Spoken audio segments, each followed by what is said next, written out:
President. Yes, we recognize Senator Erwin Tulfo.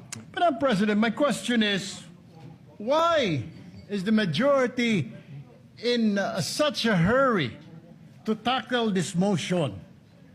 This allowing a senator for justifiable reasons to attend and participate in the session through teleconference, whereas in Rule 14, Section 41, under B, it says convene and hold a session through teleconference, video conference, or other reliable forms of remote or electronic means using appropriate information and communications technology system due to force majeure, Madam President, or the occurrence of a national emergency.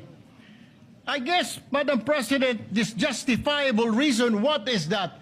Does that fall under force majeure, or does it fall under national emergency, Madam President?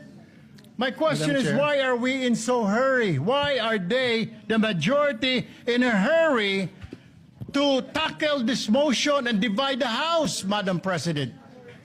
We need answers in the minority. Madam Chair. Or is it because, Madam Chair, they're in a hurry because of news reports that probably two of our colleagues might land in jail this weekend? Is that the reason why? Is that the reason why they have to have this inserted in Section 41C para makaboto po kung sino man yung makukulong dahil sa announcement ng ombudsman na may lalabas na po ang warrant ng ilan sa mga kasama natin, Madam President? That is my question, Madam Madam President. Chair, the We recognize gentleman Senator- is out Senate of order because his question sa nagmamadali, bakit, can be discussed in the actual motion. Can be discussed after the motion whether we should take it up. We take offense that bibigyan niya ng ganyang kulay.